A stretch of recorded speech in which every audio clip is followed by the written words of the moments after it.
ایک صحابی اللہ کے راستے کے سفر سے واپس آتے کئی مہینے کے بعد.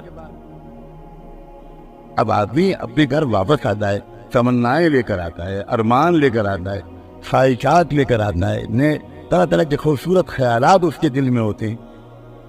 اب وہ آیا گھر میں، بیوی نے خوب اچھا استقبال کیا، خوشیوں کے سارے سامان فراہم کیے، بہت اچھی رات گزری، بہت پیار بھری رات گزری.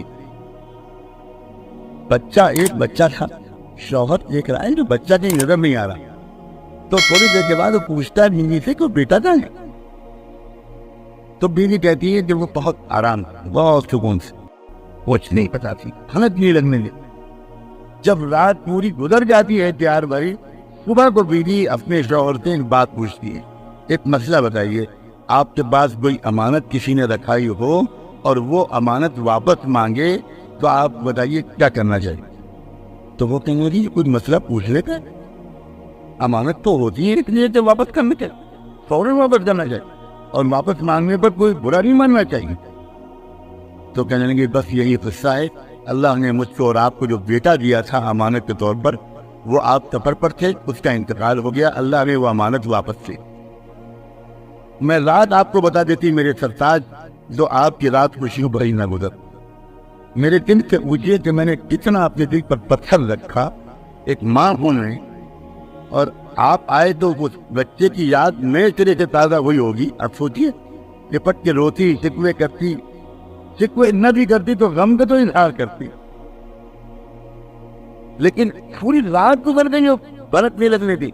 صبح کو ہوا، صحابی سماجھ حیرت میں لگا کہ یہ بیوی ہے، یہ کیا نعمت ہے، یہ ہے کون، کیا میرا نصیب ہے کہ مجھ پہ ایسی بیوی مل گئی.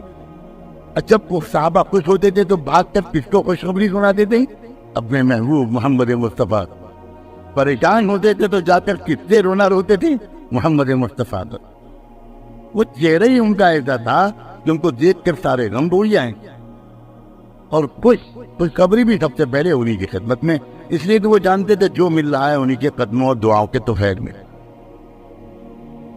بھاگے گئے حضور کو جا کر یہ خبر سنائی اور یہ بتایا کہ آج یہ رات جو واقعہ پیش آیا، میں اللہ کے راستے میں گیا ہوا تھا، لمبا سفر تھا، واپس آیا، خوشیوں بھری رات گزری. بیٹے کو پوچھا، یہ جواب ملا. صبح کو اس نے بتایا کہ بیٹے کا انتقال ہو چکا ہے.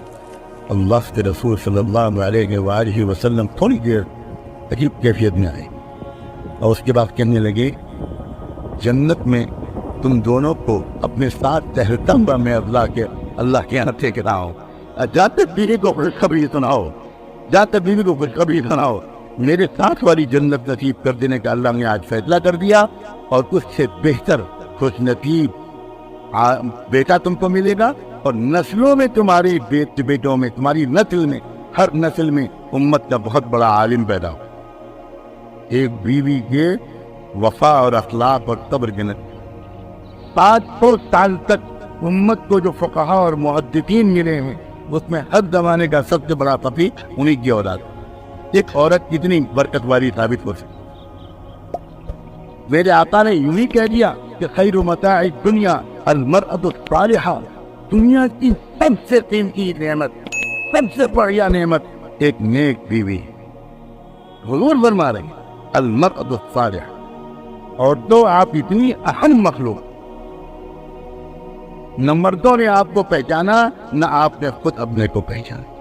مردوں نے بھی آپ کو کس نگاہ سے دیکھا، آپ سے خالی کام نکالے، آپ کو خالی گھر کے کام میں جوت کیا، آپ کو ڈانٹا، آپ کا دل دکھایا، نہ آپ کو ولایت کے راستے پہ چلایا، نہ آپ کو ذکر سکھایا، نہ آپ کو اللہ کی محبت سکھائی، نہ آپ کو تہجد سکھائی، نہ آپ کے اندر اللہ کے رسول کا عشق پیدا کیا، نہ مردوں نے کیا، نہ آپ خود اپنے کو پہچانی. آپ کے خاص سوائے ہونٹوں اور آنکھوں اور چوڑیوں اور بندوں اسی میں لگی رہتی ہیں. بخاری اسی کے تذکرے، اسی کی تعریف، اسی کی برائی. اور پھر اس کے بعد جب دل آپ کا چھوٹی چیزوں میں الجھتا ہے تو پھر حسد پیدا ہوتا ہے. اب اس کے کان بھرتی ہیں، اس سے کان بھرتی ہیں، اس کے خلاف شکایت کرتی ہیں، شوہر کو اس کی بہن کے خلاف بھڑکاتی ہیں، شوہر کو اس کی ماں کے خلاف بھڑکاتی ہیں. پھر ساس اور بہو کے جھگڑے کھڑے ہوتے ہیں، پھر نند اور باورچی کے مسائل کھڑے ہوتے ہیں، اور گھر ایک مہابھارت کا میدان بنا. اور آدمی اس گھر پر لالچ بھیجتا ہے، دیندار آدمی مسجد میں وقت گزارتا ہے، مارا پھرتا ہے، بھاگا پھرتا ہے، اور دنیا سمجھتی ہے کہ دین کا بڑا کام کر رہا ہے، حالانکہ اصل میں شاید بھاگنے کی وجہ یہ ہے کہ اس کے گھر میں سکون نہیں ہے۔ اور جو دنیا دار آوارہ لوگ ہیں وہ شراب خانوں میں اور جوئے خانوں میں پناہ لیتے ہیں، اور سب سے بھی یہ کہ گھر کا سکون ندارت تھا، اس لیے سب چوپٹ ہو۔ یہ تو گھر کے اندر سکون کے پھیلانے کا ہنر ہے، اور تو تمہارا دین اصل میں یہ ہے۔ اسی لیے حضور نے فرمایا ایما امرأۃ صلت خمسها وصامت شهرها وطاعت بعلها دخلت الجنة من أي باب شاءت۔ کوئی بھی عورت ہو وہ خالی اتنے سے کام کر لے، 5 وقت کی نماز پڑھ لے، رمضان کے روزے رکھ لے، اللہ رے مہربانی اللہ کے رسول کی، وہ جانتے ہیں کہ میری امت کی عورتوں کو بچے بھی پالنے ہیں، ان کو دودھ بھی پلانا ہے، ان کو بچوں کو پیٹ میں رہنے کی تکلیف بھی برداشت کرنی، ان کو بچوں کو جنم دینے کی تکلیف بھی برداشت کرنی۔ اس لیے نفلی روزے میں اپنی امت کی عورتوں سے نہیں کہوں گا کہ وہ رکھیں، وہ خالی فرض روزے رکھیں، ورنہ صحت کمزور ہو جائے۔ تھوڑے بہت روزے شوق میں رکھ لیں، لیکن زیادہ نفلی روزے رکھنا میں اپنی امت کی عورتوں سے نہیں کہتا، میں زیادہ نفلی نمازوں کو بھی نہیں کہتا۔ خالی یہ عورت اپنی نیت ٹھیک کر لے تو یہ اپنے بچے اور شوہر کی خاطر جو رات میں جاگے گی، اور یا اللہ کے تہجد میں وہ ثواب نہیں ملے گا جو بچے کی خاطر جاگنے میں ماں کو ثواب۔ گھر کے اندر کا سکون اس کا سنتر عورت، اور آپ عورتوں سے صرف ایک ہی بات عرض کرنا ہے، وہ سکون پینے کا کرتے کی بجائے اس کے کہ اس کی شکایت کر رہی، اس کی شکایت کر رہی، اس سے ناراض، اس سے ناراض۔ بہت گندی زندگی ہے یہ، بالکل دنیا اور آخرت کو برباد کر دینے والی چیز۔ آپ اگر اللہ سے اللہ کرنے لگیں چپکے چپکے، عورتوں کے ذکر کے لیے یہ نہیں بتایا جاتا کہ وہ مردوں کی طرح پہلے تنہائی میں بیٹھی تب ذکر کریں، عورتوں کے ذکر کے لیے بتایا جاتا ہے اپنے کام کرتی رہو، اللہ کرتی رہو، درود شریف پڑھتی رہو، کپڑے دھوتی رہو، کچن میں کام کرتی رہو، گھر کو صاف رکھو، بچے کو نہلاری دھلاری ہو، لوریاں سناتی رہو، اللہ کرتی رہو، اچھے کلمے پڑھتی رہو، بس یہ تمہارا ذکر ہے۔